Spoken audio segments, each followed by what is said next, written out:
Hi hello friends, എല്ലാ കൂട്ടുകാർക്കും പത്തരമാറ്റ് സീരിയലിൻ്റെ പുതിയൊരു റിവ്യൂയിലേക്ക് സ്വാഗതം കേട്ടോ. ചാനൽ ആദ്യമായിട്ടാണ് കാണുന്നതെങ്കിൽ സബ്സ്ക്രൈബ് ചെയ്ത് ലൈക്ക് ചെയ്ത് സപ്പോർട്ട് ചെയ്യണേ. അങ്ങനെ നമ്മുടെ അനിയാണെന്നുണ്ടെങ്കിൽ നന്ദുവിനെയും കൂട്ടിക്കൊണ്ട് പുറത്തേക്ക് പോയിരിക്കുകയാണ്. എന്നിട്ട് നന്ദുവിനോട് പറയേണ്ടത് എന്തൊക്കെ സംഭവിച്ചാലും ശരി, വിവാഹ നിശ്ചയ ദിവസം നമ്മൾ രണ്ടുപേരും കൂടി ഇവിടെ നിന്ന് മുങ്ങാൻ വേണ്ടി പോവാണ്. മുങ്ങാനോ?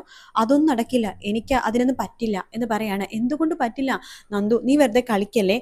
ഇനി എന്തൊക്കെ സംഭവിച്ചാലും നീ എൻ്റെ കൂടെ ഉണ്ടാവും, നീ എനിക്ക് വാക്ക് തന്നതാണ്. എന്നിട്ട് നീ എന്തിനാ നന്ദു ഇപ്പൊ ഇങ്ങനെ വാക്ക് മാറ്റണത്? വേണ്ട അനിയേട്ടാ, ഇതൊന്നും ശരിയാവില്ല. വേണ്ട, നമുക്കിതൊന്നും വേണ്ട. എന്ത് വേണ്ടാന്ന്?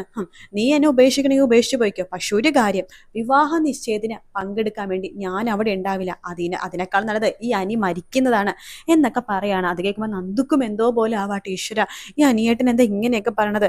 അനിയേട്ടൻ എന്നെ സ്നേഹിക്കണം എന്ന് അറിഞ്ഞു കഴിഞ്ഞാൽ അതോടെ തീർന്നു. വീണ്ടും കുടുംബങ്ങൾ തമ്മിൽ പ്രശ്നം ഉണ്ടാവും. എൻ്റെ അച്ഛനും അമ്മയും ഒരുപാട് വേദനിക്കും. ഒന്നും വേണ്ടായിരുന്നു എന്നൊക്കെ നന്ദു ഇങ്ങനെ മനസ്സിലിങ്ങനെ വിചാരിക്കുന്നുണ്ട്. അതിനുശേഷമാണെന്നുണ്ടെങ്കിൽ നമ്മുടെ നന്ദു തിരിച്ച് വീട്ടിലേക്ക് പോയിട്ട് ഒരേ ആലോചനയാണ്, എന്താ ചെയ്യേണ്ടത്.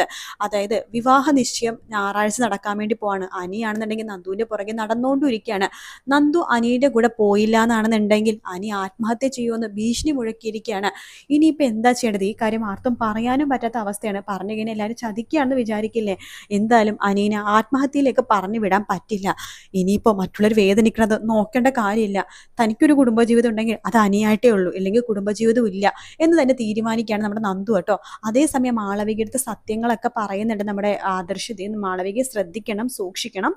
നിനക്കിപ്പോൾ അവിടെ പണിയൊക്കെ കഴിഞ്ഞല്ലോ, ഇനി നീ റിസൈൻ ചെയ്തിട്ട് നീ വരാൻ നോക്ക്, ഇനി അവിടെ നിൽക്കണ്ട എന്ന് പറയുന്നുണ്ട്. അപ്പം മാളവിക പറഞ്ഞിട്ട് കുറച്ച് പണിയും കൂടി ഉണ്ട് സർ, അത് കഴിഞ്ഞിട്ട് ഞാൻ വന്നോളാം. മാളവിക, നിന്റെ ജീവൻ ആപത്താണ്. എനിക്ക് ഒരു വെൽവിഷർ മെസ്സേജ് അയക്കുന്ന കാര്യം നിന്നോട് പറയാറുണ്ടല്ലോ, അവരയക്കുന്ന കാര്യങ്ങൾ ഇതുവരെ ഒന്നും തെറ്റിയിട്ടില്ല. അവരെനിക്ക് ഇപ്പം മെസ്സേജ് അയച്ചിരിക്കുക നിന്റെ ജീവൻ ആപത്താണെന്ന്. അതുകൊണ്ടാണ് മാളവിക ഞാൻ പറയണത്, നീ പറയണ കേക്ക്, അവിടെ നിന്ന് റിസൈൻ ചെയ്തിട്ട് നീ വാ എന്ന് പറയാണ്. ശരി സർ, ഞാൻ എത്രയും പെട്ടെന്ന് തന്നെ വരാം, ഒരു ചെറിയ പണിയും കൂടി ഉണ്ട്, അത്രയേ ഉള്ളൂ എന്ന് പറയാണ്. അങ്ങനെ മാളവിക ആദർശം കൂടി സംസാരിക്കണത് നമ്മുടെ നാഗേന്ദ്രന്റെ ഗുണ്ട വന്നിട്ട് ഫോട്ടോസും വീഡിയോസും ഒക്കെ എടുക്കുന്നുണ്ട്. അത് നാഗേന്ദ്രൻ അയച്ചും കൊടുക്കുന്നുണ്ട്. നാഗേന്ദ്രൻ ഡേവിഡിനോട് പറയാണ്, മാളവിക എടുത്തൊരു ഡിസൈൻ വരച്ചു തരാൻ പറ, എന്നിട്ട് താൻ ഇങ്ങോട്ടേക്ക് വരണം. അവൾ അവിടെ ഡിസൈൻ വരക്കുന്നുണ്ടോന്ന് ക്യാമറ വഴി നമുക്ക് നോക്കാലോ എന്ന് പറയാണ്. മാളവിക ഡിസൈൻ ഒന്നും വരയ്ക്കുന്നില്ല. നോക്കുമ്പോഴേക്കും മാളവിക നമ്മുടെ നയൻ അയച്ചിരുന്ന ഡിസൈൻസ് പ്രിന്റ് ചെയ്യാണ് ചെയ്യുന്നത്. അത് കാണുമ്പോൾ ഡേവിഡിനും അതുപോലെ തന്നെ നാഗേന്ദ്രനും കൂടുതൽ കാര്യങ്ങൾ മനസ്സിലായിട്ടോ. നാഗേന്ദ്രൻ പറയണ്ട്, കണ്ടില്ലേ, അപ്പൊ അവരുടെ ആൾക്കാര്, ആ ആദർശിന്റെ നയനയുടെ മൂർത്തിയുടെ ഒക്കെ ആൾക്കാർ നമ്മുടെ കൂടെ നിന്ന് അവള് ചതിക്കായിരുന്നു. ഇനി അവളെ വെറുതെ വിട്ട് കാര്യമില്ല. നമ്മൾ പ്ലാൻ ചെയ്യുന്ന കാര്യം അബിയുടെ അടുത്ത് താൻ പറയരുത്. അബിയുടെ പറഞ്ഞു കഴിഞ്ഞാൽ അവനത് സമ്മതിച്ചു തരില്ല. അവന്റെ വിചാരം മാളവിക എന്തോ വലിയ സംഭവമാണെന്നാ. അവള് ഒരിക്കലും ചതിക്കൊന്നും അവൻ വിശ്വസിക്കത്തുമില്ല. അതുകൊണ്ട് തന്നെ അവൻ അറിയാതെ അവനെ കൊണ്ട് കൊന്നു കളഞ്ഞേക്ക്. ശരി സർ, എന്ന് അങ്ങനെ തന്നെ ചെയ്യാം. നമ്മുടെ കമ്പനി ചതിക്കുന്ന ഒരുത്തനും ആ കമ്പനിയിൽ ഇനി വേണ്ട. അതെ, അത് തന്നെയാ വേണ്ടത്. മാളവികടുത്തെ ഒരു ജ്വല്ലറിയുടെ ഒരു ആവശ്യത്തിന് വേണ്ടി പുറത്തേക്ക് പോകാന്ന് പറഞ്ഞിട്ട് താൻ എങ്ങനെയെങ്കിലും നൈസായിട്ട് അവളെ കൂട്ടിയിട്ടേ നമ്മുടെ ഗോഡൗണ്ട് അവിടേക്ക് കൊണ്ടുപോവാ, ബാക്കി പിള്ളേര് നോക്കിക്കോളും എന്ന് പറയാണ്. ശരി സർ, അങ്ങനെ ആവട്ടെ എന്ന് പറയണ്ട. അങ്ങനെ നമ്മുടെ ഡേവിഡ് ഒന്നും അറിയാത്ത പോലെ നമ്മുടെ മാളവികയുടെ അടുത്തേക്ക് പോവാണ്. മാളവിക, ഇപ്പൊ വരച്ച ഡിസൈൻ സൂപ്പർ ആയിരുന്നു കേട്ടോ. പിന്നെ നമുക്കൊരു ചെറിയൊരു മീറ്റിംഗ് ഉണ്ട്, ഒരു ജ്വല്ലറിക്കാരായിട്ട് സംസാരിക്കാനായിട്ട്. അതിന് അഭിസാർ വന്നിട്ട് അഭിസാറായിട്ട് പോയാൽ പോരെ? അതിന് അബിക്ക് ഡിസൈനെ കുറിച്ച് കൂടുതലൊന്നും അറിയില്ലല്ലോ മാളവികയെ. എനിക്കും കൂടുതലൊന്നും അറിയില്ല, താൻ ജസ്റ്റ് ഒന്ന് സംസാരിച്ചാൽ മതി, അത്രയേ ഉള്ളൂ എന്ന് പറയാണ്. ശരി സർ, ഞാൻ വരാം എന്ന് മാളവിക പറയുന്നുണ്ട്. അങ്ങനെ മാളവിക നമ്മുടെ ഈ ഡേവിഡിന്റെ കൂടെ ആ ഒരു സ്ഥലത്തേക്ക് പോവാണ്. പക്ഷെ അവിടെ നമ്മുടെ മാളവികനെ വല വിരിച്ചിരിക്കാട്ടോ, പിടിക്കാനായിട്ട്, മാളവികനെ കൊല്ലാനായിട്ട്. അങ്ങനെ അവിടെ എത്തുമ്പോഴേക്കും ഈ ഡേവിഡ് അവിടെ നിന്ന് സ്ഥലം വിടുവാണ്. ഈ ഗുണ്ടകൾ എല്ലാവരും കൂടി ചേർന്ന് മാളവികനെ പിടിച്ചു കെട്ടി കസേരയിൽ ഇരുത്താണ്. ആ സമയത്ത് നവ്യ ഇത് എങ്ങനെയോ മണത്തറിയുന്നുണ്ട്. നവ്യ അപ്പൊ തന്നെ മെസ്സേജ് അയക്കാണ് ആദർശിന്, മാളവികനെ പിടിച്ചോണ്ട് പോയിട്ടുണ്ട്, എത്രയും പെട്ടെന്ന് അവളെ രക്ഷിക്കണം, അല്ലെങ്കിൽ അവൾ മരിച്ചു പോകും, അവളെ കൊല്ലാനാണ് ഇവരുടെ തീരുമാനം എന്നൊക്കെ പറഞ്ഞ് മെസ്സേജ് അയക്കുന്നുണ്ട്. ആദർശ് കറക്റ്റ് സമയത്ത് തന്നെയാണ് മാളവികയുടെ അടുത്ത് എത്തുന്നതോ മാളവികനെ അവിടെ നിന്ന് രക്ഷപ്പെടുത്തുന്നത്. പിന്നെ അവിടുത്തെ ഗുണ്ടകളെയൊക്കെ ഇടിച്ച് നിരപ്പാക്കി ശരിപ്പെടുത്തിയിട്ടാണ് മാളവികനെ രക്ഷപ്പെടുത്തുന്നത് കേട്ടോ. അങ്ങനെ അബി ആ മഹാസത്യം നാളെ മനസ്സിലാക്കാണ്, മാളവിക കൂടെ നിന്ന് ചതിക്കുമായിരുന്നു. ഇത് മനസ്സിലാക്കുമ്പോഴേക്കും അബിക്കും ആകെ ദേഷ്യം വരും കേട്ടോ. ഓഹോ, അപ്പൊ അവളെ എന്നോട് കാണിച്ചത് പ്രണയമൊന്നല്ല, എന്നെ ചതിക്കുമായിരുന്നല്ലേ, അവളെ ഞാൻ വെച്ചിട്ടുണ്ട് എന്നൊക്കെ പറയുന്നുണ്ടെങ്കിലും മാളവിക പക്ഷെ അതിന് മുമ്പ് തന്നെ നമ്മുടെ മാളവികയുടെ ഭർത്താവുണ്ടല്ലോ UK അവിടേക്ക് പോയി കഴിഞ്ഞായിരുന്നു കേട്ടോ. എന്തായാലും മാളവിക സേഫ് ആയിട്ടുണ്ട്. ഇനി അടുത്തത് നമ്മുടെ അനിയുടെയും നന്ദുവിന്റെയും വിവാഹമാണ്. അതായത് അത് തന്നെയാണ് ഇനി നടക്കാൻ പോണത്. പക്ഷെ ഇതൊന്നും അറിയാതെ അവന്തിക മണവാട്ടി ആവാൻ വേണ്ടി റെഡി ആവുന്നുണ്ട്. കാരണം വേറെ ഒന്നുമല്ല, വിവാഹ നിശ്ചയമാണല്ലോ ഞായറാഴ്ച വരാൻ പോണത്. അപ്പോൾ ഒട്ടും ആഡംബരമൊന്നും കുറയ്ക്കുന്നില്ല. ആളുകളെ വിളിക്കുന്നില്ലെങ്കിലും വിവാഹ നിശ്ചയത്തിന് വേണ്ട ചടങ്ങുകളും കാര്യങ്ങളും എല്ലാം തന്നെ ചെയ്യുന്നുണ്ട് കേട്ടോ. അവന്തികയാണെങ്കിൽ 2 ദിവസം മുമ്പേ തുടങ്ങി ഒരുങ്ങലും പിടിക്കലും കാര്യങ്ങളൊക്കെ ആയിട്ട്.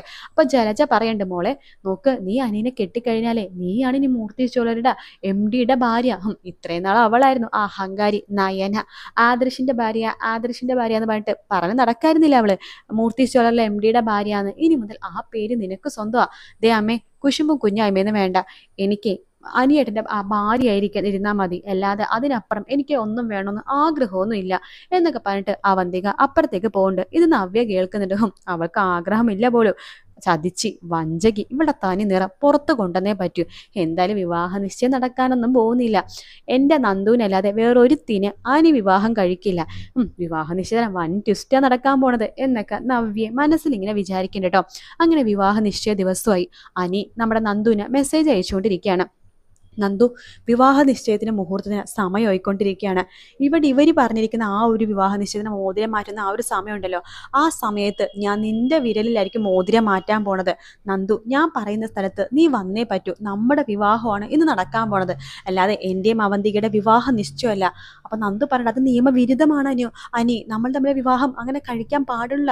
കാരണം നമ്മൾ രണ്ടുപേരും വിവാഹം കഴിക്കുന്നത് അനിയുടെ വിവാഹം ഇപ്പൊ മോചിതനായിട്ടില്ല. അതായത് വിവാഹത്തിന്റെ ആ ഒരു ഡിവേഴ്സും കാര്യങ്ങളൊക്കെ നടന്നുകൊണ്ടിരിക്കുകയാണ്. അപ്പൊ ആ സമയത്ത് ഒരു ആക്റ്റീവിലൊരു ബന്ധം ഒരിക്കൽ തന്നെ വേറൊരു പെണ്ണിനെ വിവാഹം കഴിക്കുന്നത് നിയമവിരുദ്ധമാണ്.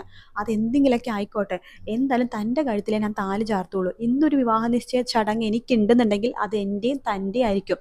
താൻ എന്തായാലും വിവാഹ നിശ്ചയത്തിന് വീട്ടിലേക്ക് വരണം, അതായത് അനന്തപുരിയിലേക്ക് വരണം. അവിടെ വെച്ച് നമുക്ക് എല്ലാവരുടെ മുമ്പിൽ ഞാൻ പറയും, ഞാൻ വിവാഹ നിശ്ചയത്തിന് മോതിടാൻ പോണ പെണ്ണ് താനാണെന്ന്.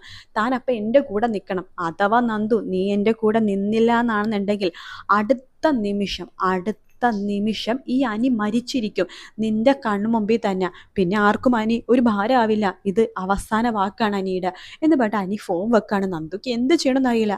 എന്തോ ആവട്ടെ, എന്തായാലും വിവാഹ നിശ്ചയത്തിന് പോവാം.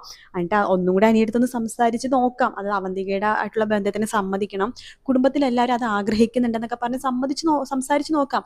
സമ്മതിക്കുന്നില്ലെങ്കിൽ അപ്പം എന്താ തോന്നുന്നത് അതുപോലെ ചെയ്യാമെന്ന് വിചാരിക്കുകയാണ്. അങ്ങനെ നമ്മുടെ നാളത്തെ വീക്കെൻഡ് പ്രൊമോയിൽ കാണിക്കാൻ പോണത് നമ്മുടെ അവന്തികയുടെ അനിയുടെ വിവാഹ നിശ്ചയ ചടങ്ങാണ്.